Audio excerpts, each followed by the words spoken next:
need to make these numbers work, Natalie. Investor confidence depends on it, my boss Brent Douglas said, sliding a folder across his mahogany desk. The fluorescent lights in his corner office buzzed overhead as I stared at the quarterly reports spread before me. My name is Natalie Serrano, and I had been a senior accountant at Glenforge Innovations here in Denver for 6 years. At 34, I thought I had seen everything in the corporate world, but nothing prepared me for what Brent was asking me to do that gray October afternoon. The company specialized in renewable energy consulting, and our reputation had been built on integrity and transparency. At least, that's what I believed until that moment. I don't understand what you mean by make them work, I said carefully, though the knot in my stomach told me I understood perfectly. The quarterly figures showed a significant loss in the third quarter, primarily due to 3 major contracts falling through and unexpected equipment failures at our wind farm projects. Brent leaned back in his leather chair, his expensive suit perfectly pressed despite the late hour. Come on, Natalie. You've been here long enough to know how these things go. We need to show growth, not decline.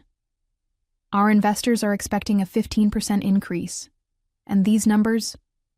He gestured dismissively at the reports. These won't cut it. I felt my heart race as I looked at the actual figures again. We were showing a 12% loss, not the 15% gain he wanted reported. Brent, these are the real numbers. I've triple-checked everything. The Westmont contract fell through in September, and the Colorado Springs project had those turbine issues that cost us nearly $2 million. Then find a way to reclassify those expenses, he said, his tone growing sharper. Move them to next quarter. Adjust the depreciation schedules. Do whatever you need to do. I don't care how you fix it, just fix it. The office felt smaller suddenly, the walls closing in around me.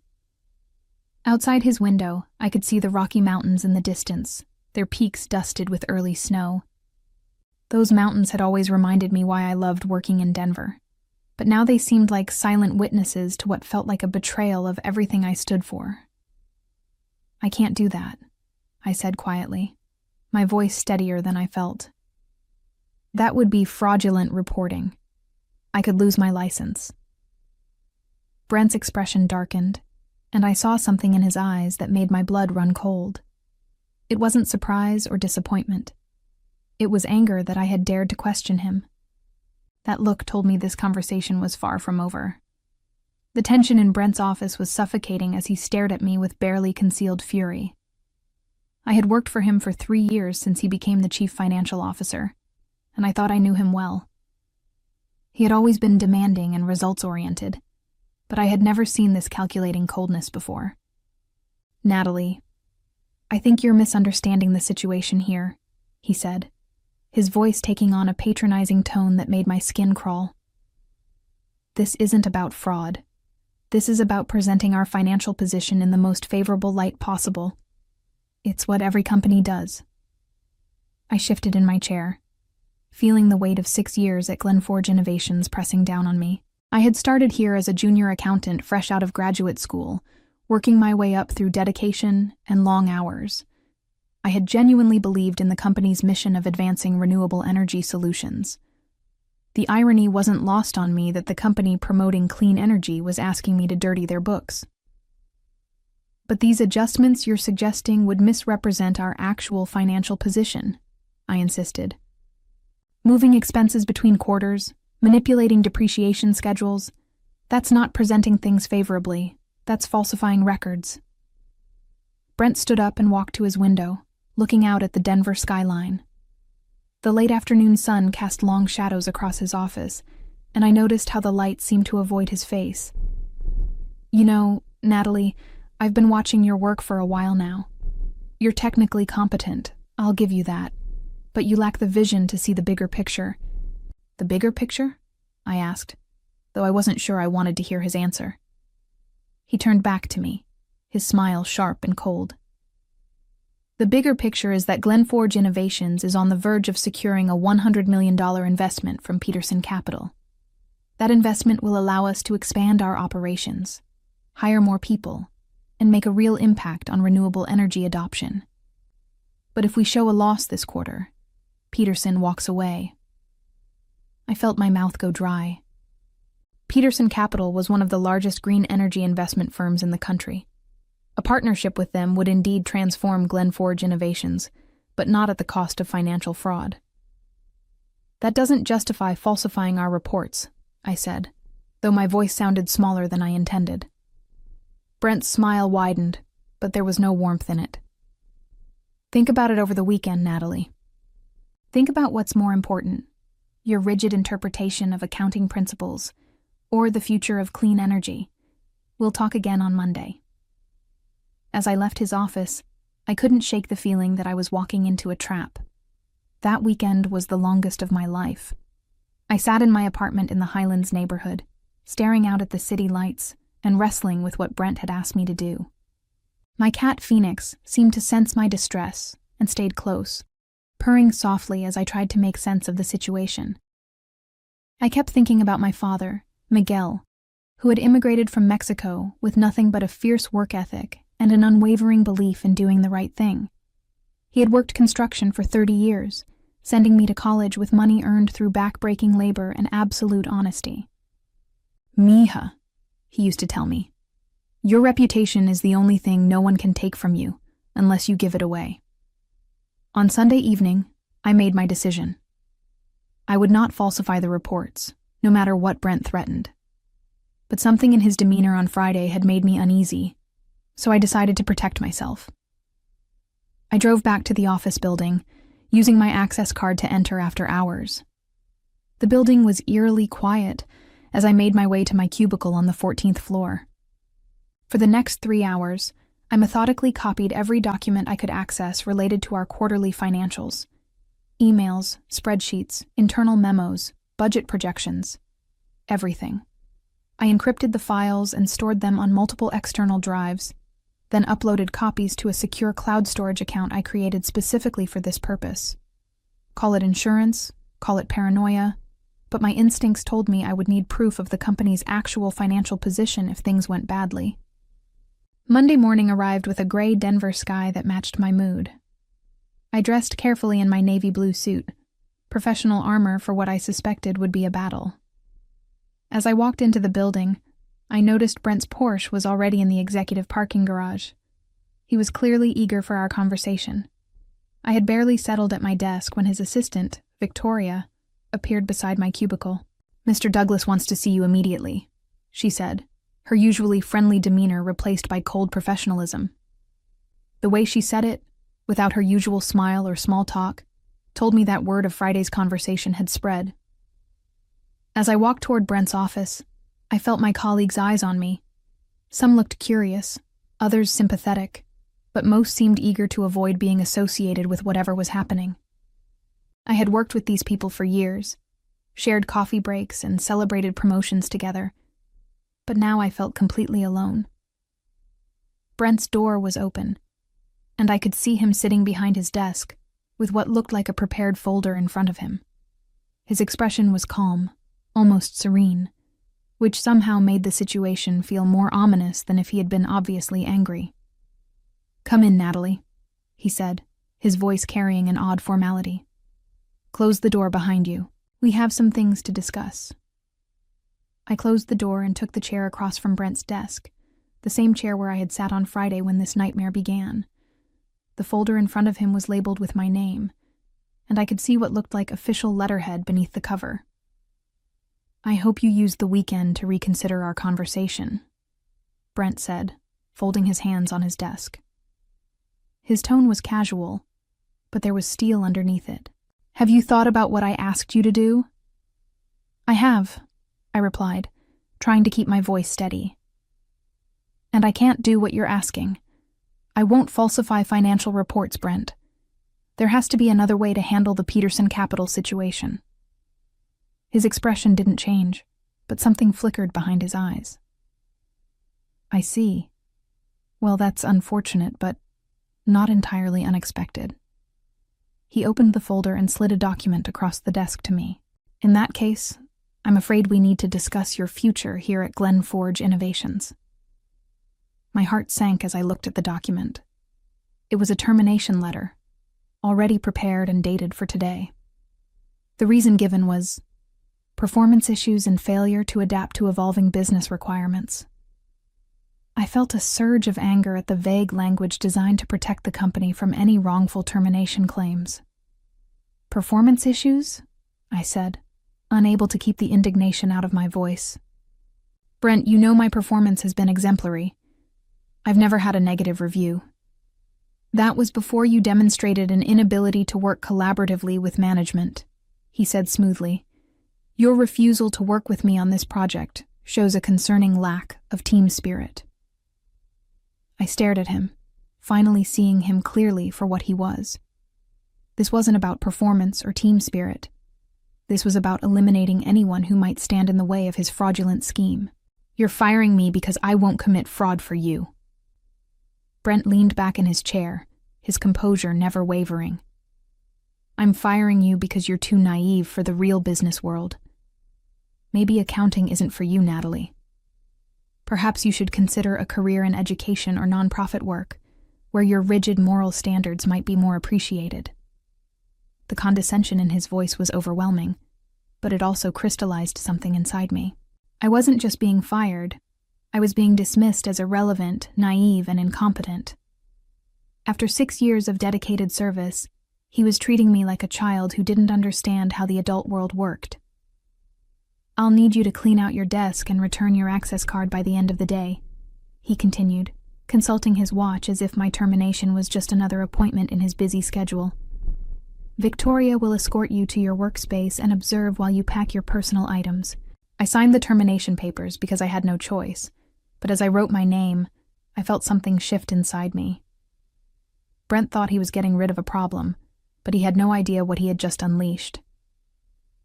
One more thing, he said as I stood to leave. You signed a non-disclosure agreement when you started here. I trust you remember the terms regarding confidential company information. The threat was clear, even wrapped in legal language. He was warning me to keep quiet about what I had seen and heard. I nodded silently, not trusting myself to speak without revealing the fury building inside me. As Victoria appeared at the door to escort me out, I took one last look at Brent. He had already turned his attention to his computer screen, dismissing me as if I had never existed. He thought this was over, but he was wrong. He had no idea that his worst nightmare was just beginning. The walk from Brent's office to my cubicle felt like a funeral march. Victoria walked beside me, her clipboard in hand and her expression carefully neutral. I could feel the eyes of my colleagues following us, but no one spoke. The entire floor seemed to hold its breath as news of my termination spread through the office grapevine. My cubicle looked exactly as I had left it on Friday. Family photos, my favorite coffee mug with the Colorado flag on it, the small succulent plant that had somehow survived 3 years of office fluorescent lighting. These personal touches that had made the space mine for 6 years now felt like artifacts from someone else's life. You have 1 hour to pack your personal belongings, Victoria said, consulting her clipboard. I'm required to observe to ensure no company property is taken. I nodded and began gathering my things, my mind racing even as my hands worked automatically. The encrypted files I had copied over the weekend were safely stored at home, but I needed to be careful not to give any indication that I had taken anything from the office. Victoria watched me with the intensity of a security guard, making notes on her clipboard about everything I put in the cardboard box. As I packed my desk drawer, I found the business card that Janet Rodriguez, a reporter from the Denver Business Journal, had given me 6 months ago. She had been writing an article about women in renewable energy finance and had interviewed several of us at Glenforge Innovations. At the time, I had been proud to represent the company in a positive light. Now, that business card felt like a lifeline. Personal effects only, Victoria reminded me as I hesitated over a stack of industry publications. Those belong to the company. Of course, I said, slipping Janet's business card into my pocket while Victoria was distracted by someone asking her a question. The move was subtle, natural, and completely unnoticed. My colleague Jessica appeared at my cubicle as I was packing the last of my personal items. She had started at Glenforge Innovations the same week as me 6 years ago, and we had become close friends. Her face was pale with shock and concern. Natalie, what happened? She whispered, glancing nervously at Victoria. Everyone's saying you were fired, but that can't be right. I looked at her for a long moment, wanting desperately to tell her the truth, but knowing I couldn't. Not here, not with Victoria watching and listening to every word. I disagreed with management about some accounting practices, I said carefully. It seems they felt my position was no longer sustainable. Jessica's eyes widened with understanding. She was an accountant too, and she knew exactly what kind of disagreements could lead to sudden termination.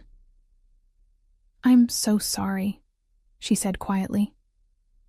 This isn't right. Thank you, I said, meaning it.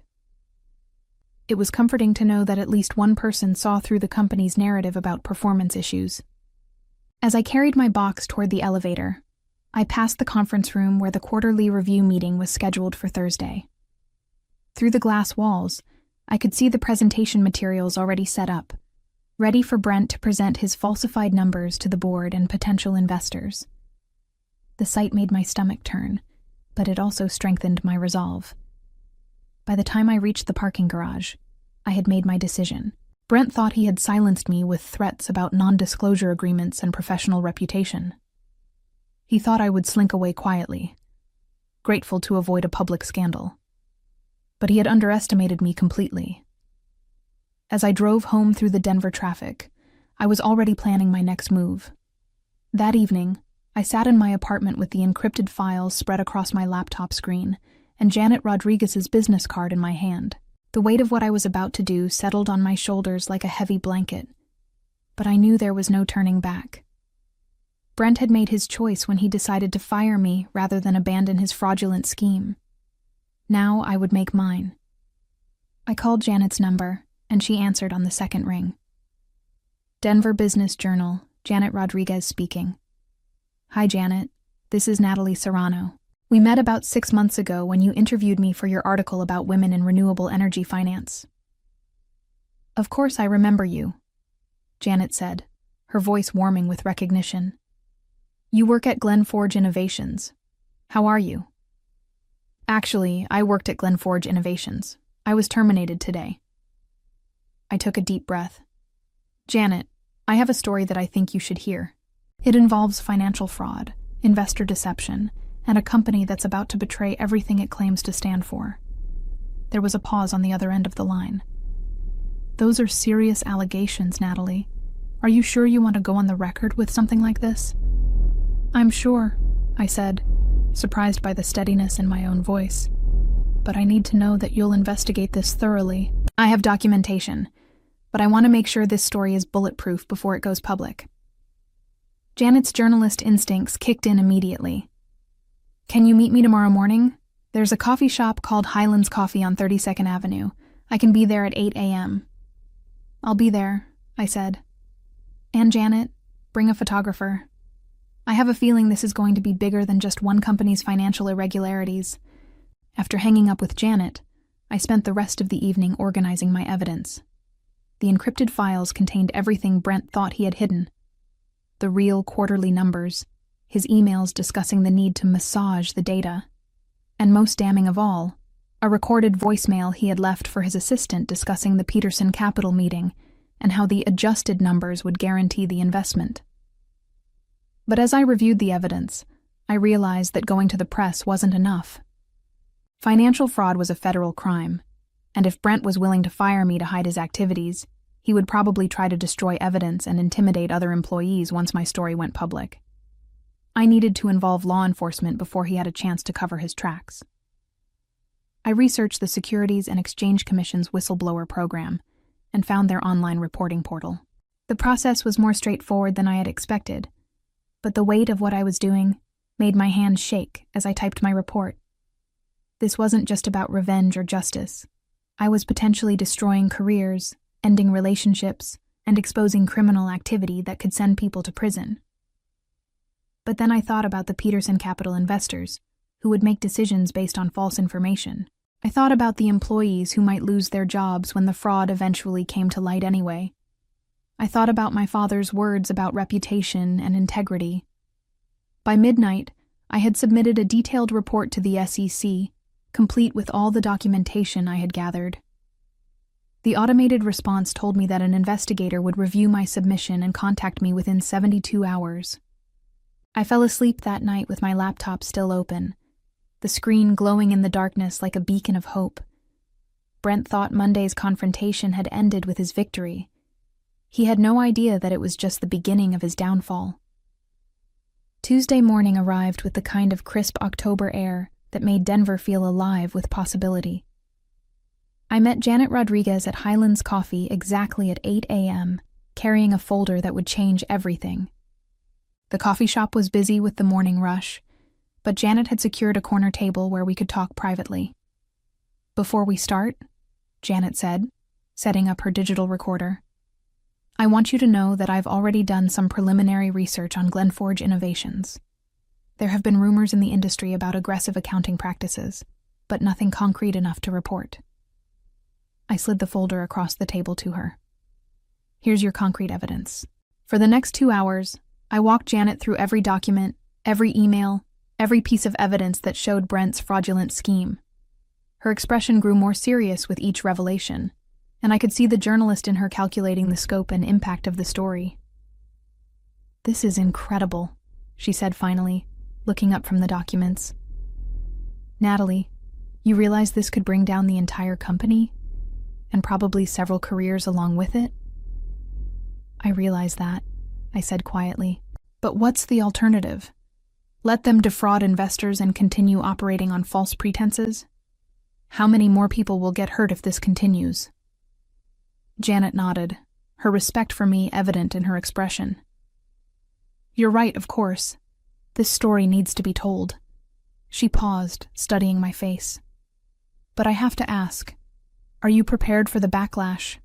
Brent Douglas isn't going to take this quietly, and he has resources to fight back." I thought about my father's words, about integrity and reputation. "I'm prepared," I said. "The truth needs to come out, whatever the consequences." Janet smiled and extended her hand. "Then let's make sure the truth gets told properly. I'll have this story ready for tomorrow's edition." Wednesday morning, I woke up to 17 missed calls and 43 text messages. The Denver Business Journal had published Janet's article online at 6 a.m., and by 7 a.m., it was trending on social media. The headline read, "Glenforge Innovations CFO accused of investor fraud in whistleblower report." My phone rang again. It was Agent Patricia Wong from the SEC. "Miss Serrano, I'm calling about your whistleblower report. We've reviewed your evidence and we're opening a formal investigation. Can you meet with me this afternoon?" "Of course," I said, my heart racing with a mixture of fear and vindication. "There's something else," Agent Wong continued. "Based on the severity of your allegations and the strength of your documentation, we're coordinating with the FBI's Financial Crimes Division. They'll be executing search warrants at Glenforge Innovations this morning." I nearly dropped my phone. "This morning?" "In about 2 hours," she said. "I wanted to give you advance notice because there's going to be significant media attention. Are you prepared for that?" Before I could answer, my doorbell rang. Through the window, I could see news vans already gathering on my street. The story was bigger than even Janet had predicted. By 9 a.m., federal agents had descended on Glenforge Innovations. I watched the live coverage from my living room, seeing my former colleagues standing in confusion as FBI agents carried boxes of evidence out of the building. The cameras captured Brent being escorted from his office, his face pale, and his hands visibly shaking. The reporter on scene announced that the company's stock had been suspended from trading and that criminal charges were expected to be filed within days. Peterson Capital had already issued a statement withdrawing their investment offer and expressing their commitment to ethical business practices. It was over. Brent's carefully constructed fraud had collapsed in less than 72 hours. As I watched Brent's empire crumble on live television, I realized that justice wasn't just about punishment. It was about protecting others from the harm he would have caused. My father would have been proud. I had protected my reputation by refusing to compromise my integrity. And in doing so, I had probably saved countless investors from financial devastation. The road ahead would be challenging, with legal proceedings and career rebuilding to consider. But I had learned that sometimes the most difficult choice is also the most necessary one. Sometimes the only way forward is to burn down the very thing that's destroying you from within.